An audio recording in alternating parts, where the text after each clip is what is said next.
vivre les prémices, pour vivre ce qu'il y a dans la vie d'un président bien-aimé, il faut commencer à connaître la capacité du pays qu'il dirige et qui il est lui-même. Sinon, tu ne pourras jamais palper ce qu'il touche. Bien-aimé, tu peux être américain et venir habiter ici. Ce qui va te pousser à changer de nationalité, c'est parce que tu sais la puissance qu'il y a si je change de nationalité. Si pour toi la nationalité américaine est plus bénéfique, plus forte pour toi, tu vas la garder. Parce que tu connais les bienfaits qu'il y a derrière cette nationalité-là. Tu sais que si je vais de tel pays, on pourra me secourir en cas de problème. Si j'ai telle chose, je pourrais être international, je pourrais avoir telle connexion.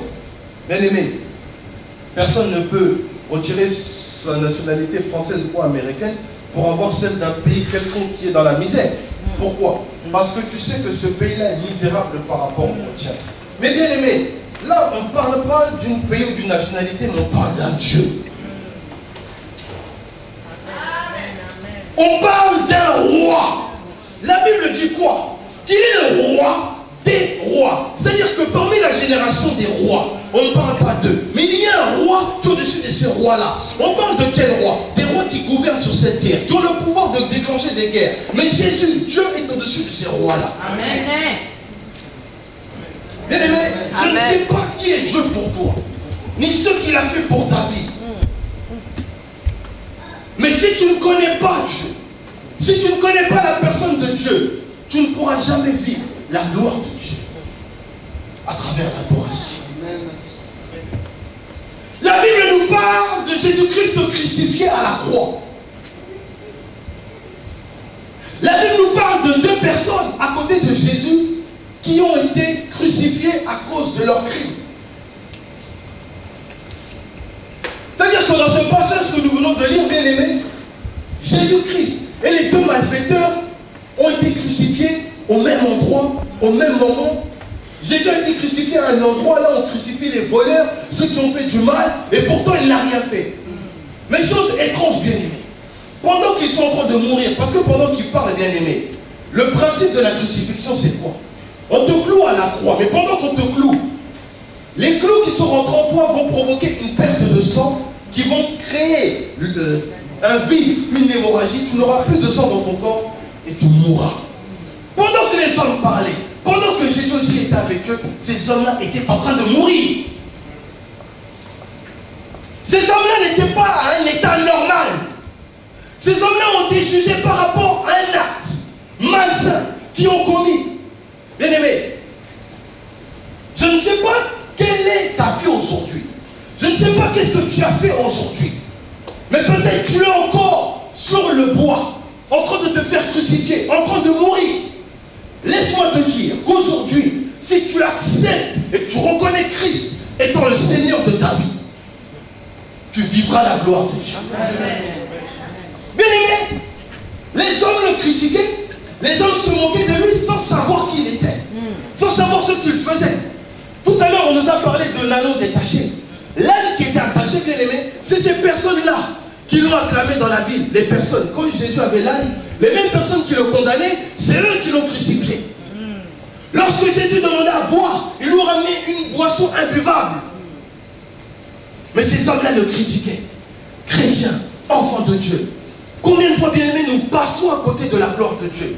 Combien de fois Dieu, à travers l'adoration, cherche à réparer quelque chose dans nos vies, à venir s'installer dans ta vie, à habiter dans ton corps, mais tu ignores qui il est.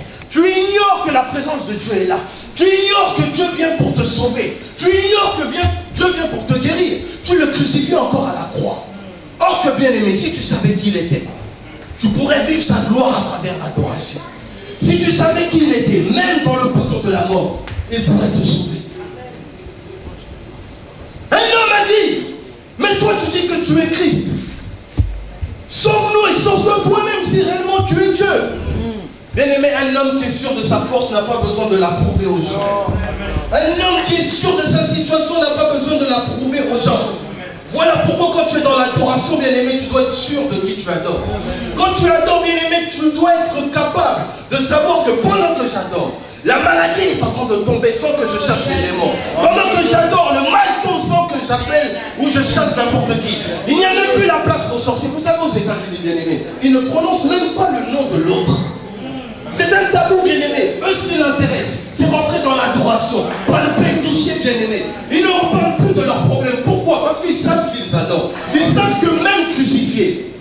à cause de leurs problèmes de finances, même crucifiés à cause de leur maladie, même crucifiés parce qu'ils n'en vendent pas. Dieu sur la croix peut les sauver. Amen. Et mais je vous parle de personnes qui sont en train de mourir, pas des personnes qui sont conscientes.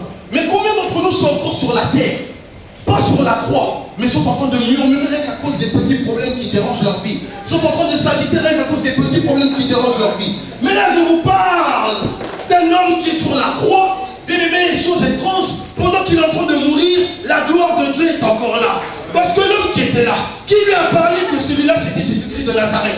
Parce que tout le monde le crucifiait. Bien aimé, si moi et mon frère, nous sommes deux à défendre une seule personne ici, et que vous êtes beaucoup, la masse peut nous influencer pour nous permettre de retourner avec vous. Mais l'homme n'a pas regardé la masse. La masse était là, disait crucifiez-le, tuez-le. Les disciples qui l'accompagnaient n'étaient plus là. Donc les hommes qui crucifiaient Jésus, et même ceux qui étaient à la croix pouvaient dire ah, mais c'est un charlatan alors. Parce que si il était vraiment Dieu, où sont les gens qui étaient avec lui pendant qu'il faisait les miracles? Parce que bien aimé, le témoignage d'un ou d'autre, c'est celui-là qui rend valeureux ton discours. C'est celui-là qui renforce ta thèse. C'est celui-là qui renforce tout ce que tu dis. Mais les gens qui pouvaient renforcer la thèse de Jésus, les gens qui pouvaient renforcer ce que Christ disait, n'étaient plus là. Mais alors, qu'est-ce qui s'est passé pour que l'homme dise tais-toi? Lui. Mais la première chose, l'homme commence à reconnaître qu'il est pécheur. Dans l'adoration, il y a une étape où, bien aimé, tu dois comprendre pour vivre la gloire de Dieu que tu es inférieur par rapport au Créateur, que tu es inférieur par rapport à Dieu. Bien aimé, qui nous sommes pour bouder devant la présence de Dieu, qui nous sommes, bien aimés, pour nous tenir de marbre devant la présence de Dieu. Tu veux qu'on te rappelle ce que tu étais avant? Est-ce que tu veux qu'on te rappelle qui tu étais avant? Est-ce que tu veux qu'on te rappelle là où on t'a ramassé? Est-ce que tu veux qu'on te rappelle d'où ta famille vient? Pour qu'aujourd'hui tu restes de marbre devant la présence de Dieu. L'homme en train de mourir avec des clous dans la croix. Pas Jésus, l'homme, le malfaiteur. Des clous dans chaque main, sur les pieds, le sang coule. Mais il dit, il trouve la force de dire à l'autre, arrête. Nous avons mérité ce crime. Mais lui, il n'a rien fait, bien aimé. Mais il trouve le moyen de reconnaître que celui-là est Dieu et que nous sommes inférieurs. Il est très important, bien aimé, pour commencer à palper la gloire de Dieu, première étape à travers l'adoration, de reconnaître ton infériorité. Voilà pourquoi j'ai commencé à m'agenouiller et à prier Dieu. Je peux adorer tout seul, même si on est devant 1000 personnes, personne ne va adorer. Moi, je sais ce qu'il a fait dans ma vie. Amen. Je sais ce qu'il a fait dans ma vie, bien aimé. Le frère a dit, si ton Dieu est petit pour $20, ça c'est toi. Mais moi, mon Dieu, je ne peux même pas le mesurer à quoi que ce soit, parce que tout ce qu'il y a sur la terre est immesurable. Ah oui. Amen. On ne peut pas mesurer Dieu. Le frère, pour lui, c'était 60 000. Alors que Dieu vaut plus que 60 000. Amen. Mais qu'est-ce que Dieu vaut pour toi? Amen.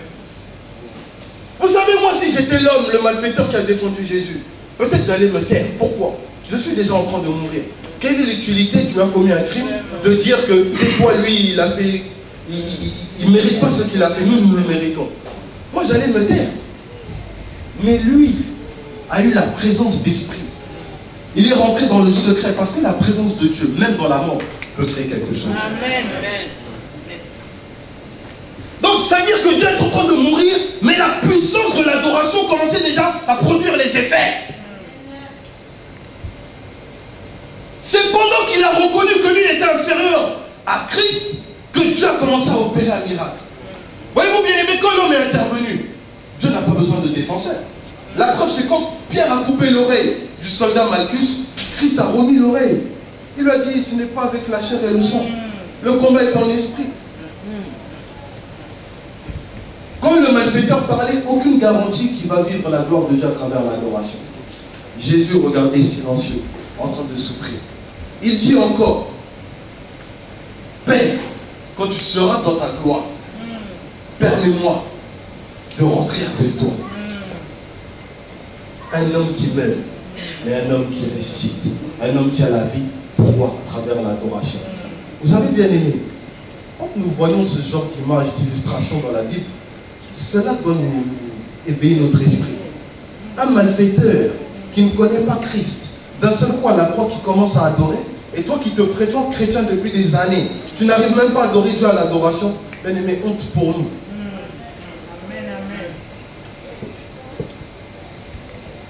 Cet homme, montrez-moi les années bibliques qu'il avait. On sait qu'il était malfaiteur.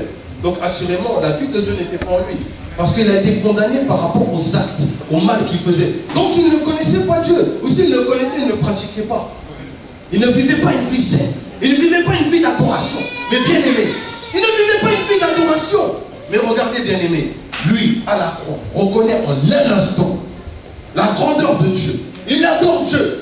Regardez qu'est-ce qui se passe. Dieu l'emmène dans son royaume. Voilà pourquoi la Bible dit que les premiers seront les derniers. Bien aimé, faites attention.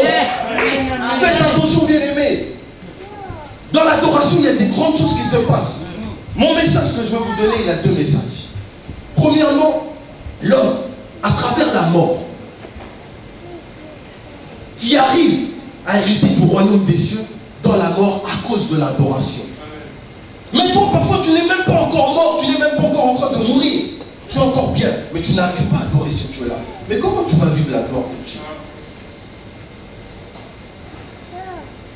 Bien aimé, si moi j'ai plusieurs biens que tu vas en jouir, il va falloir me séduire. Il va falloir me dire des belles paroles pour me permettre que je puisse te donner des biens.